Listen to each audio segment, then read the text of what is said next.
এই সমস্ত বেঈমান কাফের মুশরিক সবাই কালিমা পড়বে। এই চিন্তা বিমূঢ় হয়ে গেছে মক্কার মুশরিক সর্দার নজর ইবনে হারিস।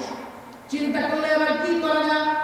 তখন নজর ইবনে হারিস চিন্তা করলেন কোরআনে কারিমের তিলাওয়াত থেকে দূরে সরাবার জন্য, কোরআনের নূর থেকে দূরে সরাবার জন্য, বিশ্বনবী থেকে দূরে সরাবার জন্য, ইসলাম থেকে মানুষকে দূরে সরাবার জন্য, হিদায়াত থেকে দূরে সরাবার জন্য, আল্লাহ থেকে মানুষকে দূরে সরাবার জন্য, দ্বীন থেকে মানুষকে দূরে সরাবার জন্য নজর ইবনে হারিস তৎকালীন সময়ের রোম এবং পারস্য সম্রাট ওই দেশে গেল, রোমে গেল, পারস্যে গেল। সেখানে গিয়ে সে একটা নায়িকা গায়িকা নর্তকী মেয়েরে নষ্টা মহিলায় কিনছে। কথা কি বুঝতেছেন? নজর ইবনে হারিস রোম এবং পারস্যে গিয়ে একটা নায়িকা গায়িকা নর্তকীরে কিনছে। এবার চিন্তা করলো শুধুমাত্র নর্তকী হলেই চলবে না, গান তো লাগবে, গান গেয়ে গিয়ে শোনাবে, এরকম একটা গানের বই কিনা দরকার। তখন নজর ইবনে হারিস ওই রোম এবং পারস্য সম্রাটের একটা কিস্সা কাহিনী, বিভিন্ন গানের একটা বই কিনছে। নজর ইবনে হারিস ওই গানের বই এবং নর্তকীকে যখন কিনে আনলো মক্কাতে, আনার পরে সে বিষয়ে একটা রাজকীয় রাষ্ট্রীয়ভাবে ঘোষণা দিল, শোনো, আজকের থেকে আর বিশ্বনবীর তিলাওয়াত শোনার জন্য তোমাদের দেওয়ার দরকার নাই, আর তিলাওয়াত শুনতে হবে না। আমি তোমাদের জন্য একটা নায়িকা, একটা নর্তকী, একটা গায়িকা কিনে আনছি, সাথে একটা গানের বই আনছি। তোমাদের যার যখন মন যাবে, এটার জন্য আলাদা কোনো সুর নির্ধারিত নাই, এমন টাইম তেমন টাইম বলে। নজর ইবনে হারিস বলে, শোনো, তোমাদের যার যখন মন চাবে সে তখন আসবে, ওই নায়িকা নর্তকী গায়িকাকে বলবে, সে তোমাদেরকে নিচে গিয়ে সন্তুষ্ট করবে। নাউজুবিল্লাহ। তাহলে নজর ইবনে হারিস সেও মানুষকে কোরআন, আল্লাহ, নবী, রাসূল, ইসলাম থেকে দূরে সরাবার জন্য নায়িকা কিনছে, গায়িকা কিনছে, নর্তকী কিনছে, গানের বই কিনছে। কথা বল ঠিক কিনা? ও কথা বল, কিনছেনি?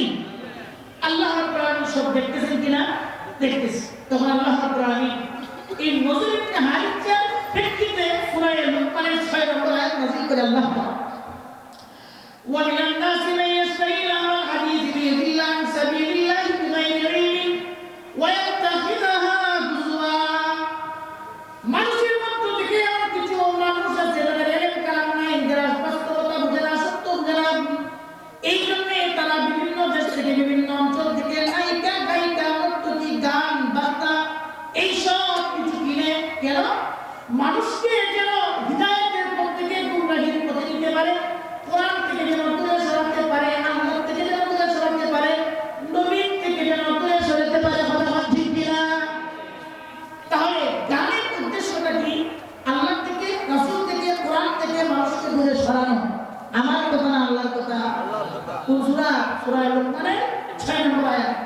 আমার কথা যদি বিশ্বাস না হয় তাহলে সূরা বনী ইসরাঈলের 64 নম্বর আয়াত, সূরা লুকমানের 6 নম্বর আয়াত খুলে তর্জমা এবং বাংলাটা দেখবেন। কথা ঠিক আছে? এবার আসেন বিশ্বনবী কি বললেন?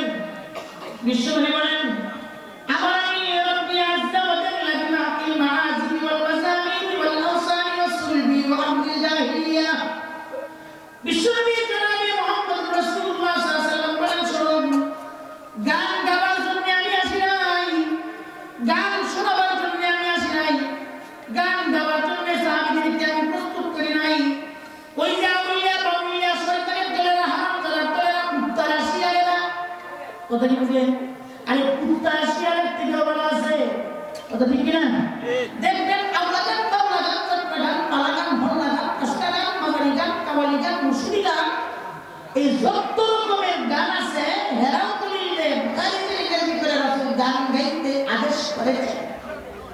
বুখারী শরীফের 332 নম্বর হাদিস, বুখারী শরীফের 335 নম্বর হাদিস, 3647 নম্বর হাদিস। এই তিনটা হাদিসের ভিতরে আয়েশা থেকে বর্ণিত একটা হাদিস। ওই হাদিস দ্বারা আউলিয়া বাউলিয়া, বাউলিয়া নর্তকীরা, গায়করা গায়িকারা, নায়করা নায়িকারা, এরা দলিল পেশ করে আল্লাহর নবী গান গাইতে আদেশ করেছেন। আবু বকর গান গাইতে নিষেধ করেছিলেন, কিন্তু আবু বকরকে বিশ্বনবী ভাও দিয়েছেন। নাউজুবিল্লাহ। দলিল দে, দলিল দলিল। এই দলিলের উত্তর আছে, সবাই ঠিক করো। যাক, আমি এই হাদিসটা পাঠ করেছি, হাদিসের পদ্ধতি। বিশ্বনবী বলেন, আমার